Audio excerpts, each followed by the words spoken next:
for clothes that Tristan lost. At Bold 3 Detergent Plus. I need the remote. Where's the remote? What's on? It's okay to indulge in a good TV series binge from time to time, as long as you do so mindfully. Welcome to the Mindful Binge. It's like a book club, just for TV people.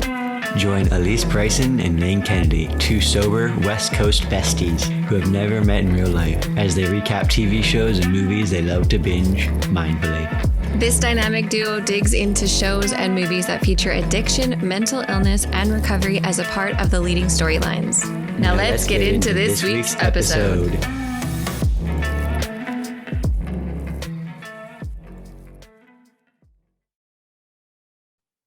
Recording in okay, I don't have to say. You don't have to say recording in progress, because hello. And just like that, we're back. My name is Alysse Bryson. I am one of the hosts of the Mindful Binge, and I am here with my friend Lane Kennedy. Lane Kennedy. That's right. What are we doing? We're binging TV mindfully. Yes. And it's we're all about mindful binging. All about mindful binging. What does that mean? What does that mean? Well, you're actually helping me with that. I struggle with that. I am very impulsive and not very disciplined. So when a new series drops, if they drop the whole series, like, you know, the last couple of weeks, I was hard to get a hold of because I was deep into Yellowstone. So I would argue that was not mindful binging. That was just binging, right? Mindful binging is when you're really just like being where your feet are, being present with the show. You don't have your phone open. You're not also on a laptop. Correct. You're not crafting. You're watching the show and you're really thinking about the storyline and the character developments, right? Yes. And then for us, we look at everything through the lens of long-term recovery. Everything. We can't stop talking about it because it's such a big part of who we are. Yeah. And what, you know, and the shows we talk about here are shows where addiction, alcoholism, mental illness, recovery have a storyline. And so we're talking about, and just like that, the new Sex and the City reboot. And this made our first show with this podcast series because of Miranda's drinking storyline. One more thing that I'll add, as a result of binging mindfully, I feel like you immerse yourself into the lives of the characters more so than you would if you were just watching and multitasking and binging all at once, like you just did with Yellowstone. I did. I went deep. We did. Yeah. And I was wearing a denim overalls for like 3 days. Yeah, it's true. Okay. So mindful binge. Okay, here we go. This is episode 8, Bewitched, Bothered, and Bewildered. I love this. Okay, I love this episode. This was your episode that you loved. This was a thumbs up. I loved the last one. I loved number 7. Well, I was up for last two. I mean, it wasn't my all-time favorite, and this is not like all-time favorite, but I was here for this show. Like, I'm in. I think it's because I really love Che and where they're taking Che and how they're having Che expose things. Like expose Miranda. Well, yeah, there's that. So that opening scene there's an event around gender and equality, and Che is the speaker, right? Che is up there leading this movement. I mean, that's not only is Che this comic, but really invested in the community and the movement around gender diversity. Yep.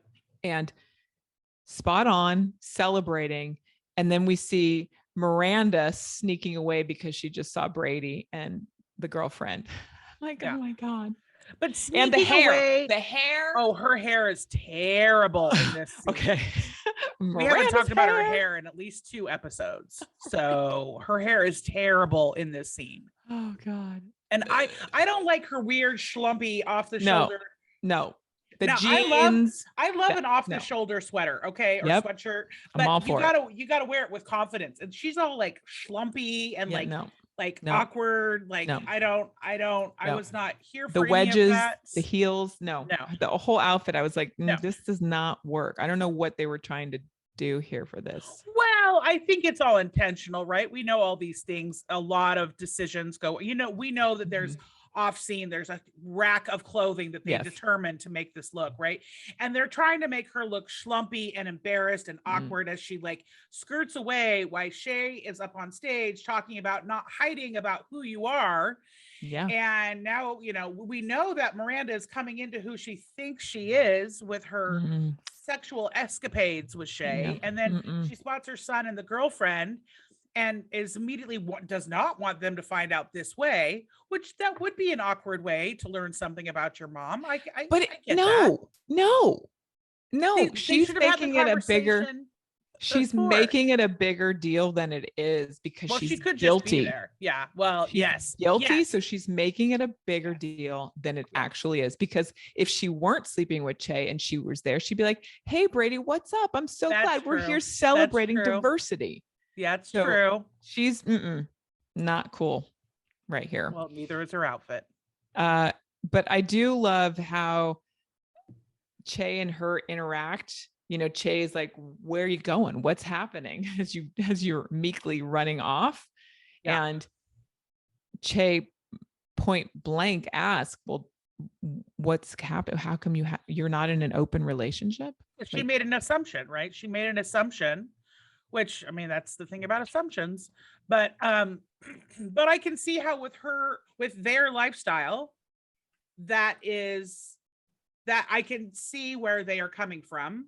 Miranda is completely caught off guard. Like she's acting like she how could she possibly be in the wrong, or how is she done? Like, but she has no level of self-awareness or something. Nothing. This was hard for me to watch because the denial is so thick with Miranda. Like her illness, her disease is so prevalent in this show right now with Che, and how she's obsessing about Che, how she wants to be with Che, but now she's got this roadblock. Like, what do you mean? I'm making it okay. Like, this is going to be okay. And Che's like, no, it's not. It's not. And Che walks away. Right? For Che. Yeah. Che walks away. Like, no, I live in integrity. Yeah. I know who I am. I love who I am. I'm proud of who I am. Like, yes, that's what I'm talking about. So I really appreciate this opening scene, and Che is hot as always. Miranda is not as. Yeah. Miranda just falls apart. Yeah. Sorry. Then we go into Carrie's house, which has now become her closet. This is your scene. I love it. I love it so much. I just want to live in a closet. I do. I kind of do already. Like my bedroom, I have a walk-in closet, which is jam-packed full. And then I have clothing racks in my bedroom that are around the outer perimeter of the room, all jam-packed full. But like the fact that she's pulling it out into her living room, I was like, well, there's an idea. Okay. Where did all these dresses come from? I mean, her archives. Her huge ass storage unit that we saw the storage unit. Episodes That's ago. right. The storage unit. Right. Because I mean, the kind of clothing that she has, couture clothing, designer clothing, there's some pieces that you're not getting rid of, but there's obviously she had her closet there at the brownstone, but she had obviously her whole closet that was at the apartment with her and Big, which is so she's got clothes all over town, I'm sure. She has to have an archive.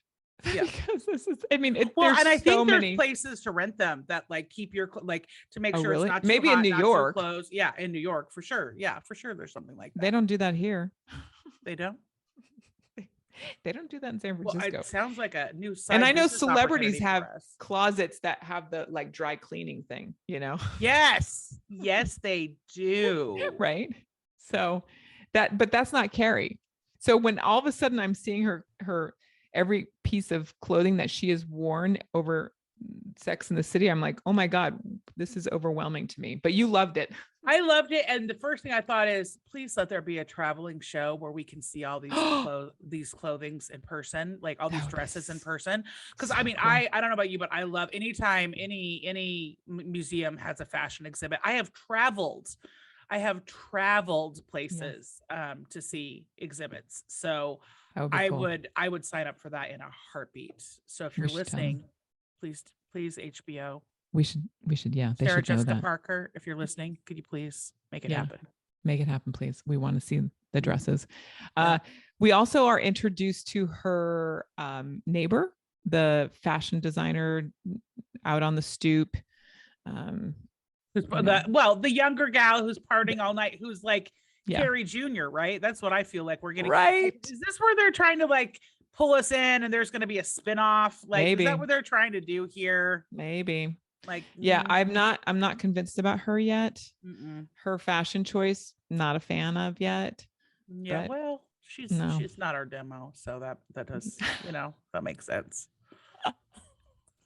Not going there. But I love how she calls her podcast, what's his name? Like, what do I do? So we see a little moment of him, which makes me happy because I feel like we don't see enough of him. And, how do I deal with these people on the stoop? So I appreciated that. Yeah. Where else did we go in this scene or in this episode? Bewitched, bothered, and bewildered.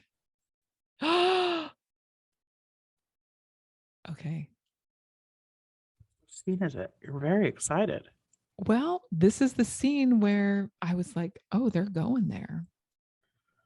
Oh, Charlotte and Harry with the blowjob. Oh, you love this scene. You've been talking about it for over a week. I freaking love the scene because I love Harry. I love Charlotte. I love her expression and how she is like, whoa, whoa, whoa, let's do it. Like, like you want, like just their innocent actions, but a married couple. I mean, that's how it is. That's what's going on. And then Lily, right? It's Lily. Yeah. Lily, not Rose. Lily. Right. Lily, not Rock. Opens the door on them. Awkward moment. And Charlotte, I think, was the one that slammed the door. Yeah. Or Harry. Somebody slammed the door. Charlotte did. And hit Lily in the face. Yeah. Just, oh my gosh. Just such an awkward moment. And Harry standing there with his unit. All of it. Did you see the memes going around saying the new Mr. Big is here? Right. Oh my God. I was like full frontal, which we saw twice in this episode. Is that why you like this episode, Lane? Oh, no. Okay. No. I was going to say, because that's that's a lot of eggplant to look at. No, that's too much. But I just appreciated the realness of that. Like, actually couples do still, fool around. Not just for baby making. Yeah, it's okay. The next scene, where do we go after that? Does she actually talk about having sex? Yes, because she's upset. So she wants to tell Carrie and Miranda about what just happened. Yes, and they are blown away. They're like, back the truck up. Yeah, whoa, that's right. You still give Harry blowjobs? Yeah. Like, they can't, they're in such shock. Like, was it his birthday? Yeah. Like, right. Was it what celebration was it? Like, right. Do that just because, which I think is hilarious and probably somewhat, That's realistic. Realistic, right? That's realistic, which I think is brilliant. Yeah, that was funny. That was funny, so good. Funny. But then does Miranda talk about herself when they're at this lunch or cafe or dinner or whatever? Yeah, well, it's not exactly now, but it's going in that direction. Yeah. Like we can feel it kind of mounting. Mm-hmm. She starts to talk to Carrie about it first. Well, because she knows Carrie's going to be more open-minded than Charlotte. For sure. For sure. We are introduced to the new the neighbor's boyfriend, or like whoever he is, the sexy young Yes, that's the other full frontal man we who, get to see. Yeah. yes, who drops his towel. Drops Another it. awkward moment. Yes, and when Carrie leaves that scene and she goes back up the stairs, yeah, and he calls her ma'am. Oh God. There's this look on the stairs where she's just like, oh, which I'm sorry, and no woman wants to be called ma'am. No, I don't want to be called Stop. ma'am when I'm 18 No. or 80. Do not Take call it me out. ma'am. I just Take it don't out. like the word. Just get rid of it. Take it out. Unless of like I'm in the vocabulary. deep south and you're like, howdy, ma'am, then maybe that's okay. Then it makes sense. Yeah. No, get rid of it. Our next scene is Che is leaving. Right, going to where's Che going? To New York? Not to New York. Tour. On tour somewhere. Yeah. And saying bye, and Miranda's having a meltdown. Which I think is normal. Yeah. Yeah. And would be correct. And she's like, I'm going to fix this. I'm going to tell, like, I'm leaving. I'm right. Like, she has that. I want to come with you. Oh. Yeah, no. Again, normal behavior for a new budding affair. It's an affair at this point. Yeah. Yeah. Charlotte finds the little sexy pose on Lily's phone, which I think was really sweet. That was really sweet. I'm glad they worked that in. Yeah, that's very real too. That I think it's real. Yeah. But then we find out that it's only like 5 people on the thread, which just makes it even sweeter. Like it makes it even sweeter because Lily is just a little Charlotte, right? She's just prim and proper and wants to do right. And like, so yeah, she's trying out to feel a little sexy, but with 5 of her friends, like, it's so sweet. So great. Yeah. What else do we have here in this? The clothes. It's all about the clothes and going through the clothes, and Lily's helping go through the clothes. And is it Lily or is it Rock? Well, Lily ran away. First it was Rock. And then Lily, they're both playing. Then Lily took a night away. That's right. That's right. Some space. Well, and I love what I love about that is it shows that Carrie has a relationship with Charlotte's children. Yes. Which she would, right? If this was a real life scenario, like Lane, if you and I lived in the same city, for sure I would have a relationship with your son. And him and I would probably go to Legoland together. Yeah, like I would say, see ya. Yeah. And you'd be like, thank God I don't have to go again. Yeah. So I can totally see that happening. Yes. Yeah. There is a scene with Carrie smoking with the gloves, the hat, the scarf. Oh my God. I loved this scene. I identify so much with this. In fact, I think that might be my Halloween costume this year. Like I'm calling it right now. Because cigarettes make your fingers stinky. We all remember that. I can remember I used to smoke so much. Did your fingers ever get yellow? Mine did. Oh, so disgusting. So gross. So disgusting. But that whole get up and how she's like goes out for her one cigarette a night. Her trying to hide, hiding, and like all of it. I'm here for all of it. It was so. And then she runs into the hip downstairs neighbor. It's so. Who is clantily like just. Again, the outfit on the neighbor, I'm like, yeah, but she's 20 something. She's a party girl. Like that makes sense. Yeah, I guess it's a little much. I mean, that's okay for like nighttime, but you can't show skin during the day, Lane. I know. I'm being a prude. I sound like a prude right now. You are coming off a little prudish right now. Yeah, I know. I just okay, fine. All right. Moving on. That scene though, I'm here for it all day. Okay. I do. I love that. In fact, I wish I would be wearing that outfit right now. Back to Charlotte, who is now going to talk to Lily about the incident. I think this was a bad idea. I'm like, Charlotte, no, you do not say anything. Let it go. Let it go. Let it go. Let it go. But I love her enthusiasm to be so connected to her child and be very like, this is what sex is, and mommy and daddy are so. I appreciate that this is an opportunity. This is a coachable, teachable moment. Yep. Mm-hmm. I appreciate that.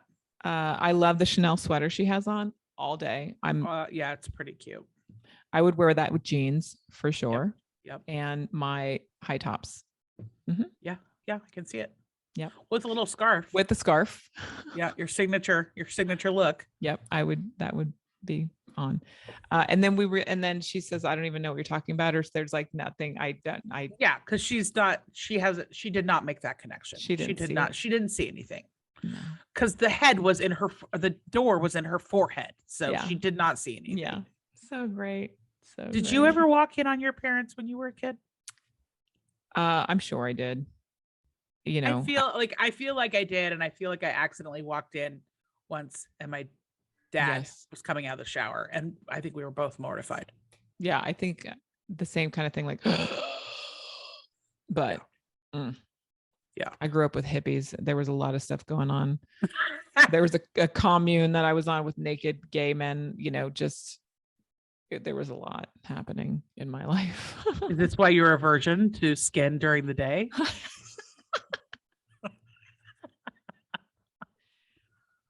Open-minded. I know you are. But maybe it's the outfit, the colors. I don't know. Don't like it. Okay. Moving on to reality check with Miranda and Steve. What did you think of this scene? I mean, it was inevitable. It was inevitable. Steve is so sweet.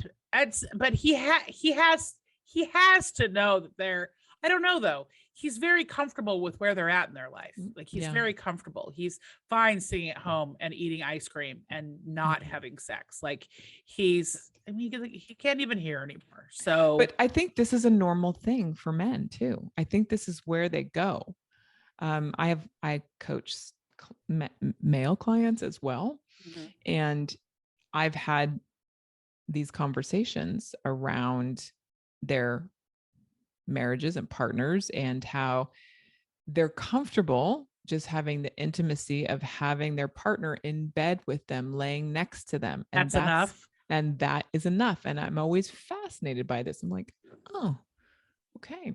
Well, and then if we look at just how they're made up, like their testosterone drops as you age. So there isn't that like strong desire to always be mating and getting it on. So I appreciated Steve's like openness and willingness to like have this conversation and just to say like, you're my person, you're my love. Yeah, he's like, okay, but that doesn't change how I feel about you. Yeah, I think Steve stays true to himself. He does. I think Miranda is so troubled right now. Whew. And that's, again, alcoholism, untreated alcoholism. Yep. Just tears up your life. Yeah. In so many ways. And a lot of bad choices. And we're seeing this out of in self. Miranda's life. A lot of bad choices because you're self-centered. Yeah. To the extreme. To the extreme. To the extreme. Yeah. And her desires are more important than everybody else's. Yeah. It's really. But I mean, I could also argue, like, I could also see it from the thing as like, she feels like she's always sacrificed and done things for Steve and for Brady for 20 years, right? But that's how every woman is. Right? So, well, that's true. Every woman is like that, but somebody who is untreated in their alcoholism, right? The self-centeredness is tenfold. Yeah, that's true. Where nothing else matters. She's going to get what she wants, when she wants it, how she wants it. Yeah. Ugh. It's just not right. And then she's in the cab. The next scene, she's like, "Oh, I'm coming to see you," right? Like she's so excited and like glee and ugh. Like it's like she doesn't even and Steve is probably somewhere in the fetal position. Yes. Right. Eating a gallon of ice cream and she could care less. Like he's not even a thought in her mind. No. Yeah. It's so sad to me. So our closing scene. I got it wrong the last time, but this time, yeah, we see the big foo-foo dress come back. So beautiful. I would like to know, is it, I can't tell if it's Dior or if it's Oscar. I think it's Valentino. Is it Valentino? No, I think so. Did it say it was Valentino? Yeah, actually, I think they do say it's Valentino. It looks like a Valentino. It's phenomenal. Like it's phenomenal. And we know that dress from the scene in Paris. Yeah, so good. Yeah, it's so, but like, how do you store a dress like that? Like it needs its own closet. You can't compress it. It's not like you're going to put a vacuum seal on that bad boy. You could vacuum seal that. You think so? Yeah, you could. Oh, it's just so beautiful. But it is really stunning. I hope it makes it in the museum tour that will be coming to a city near you. And sponsored by the Sober Curator. I wish. And just so like that, good. we're done with episode 8 and moving towards Fast and Furious, episode 9, which is No Strings Attached.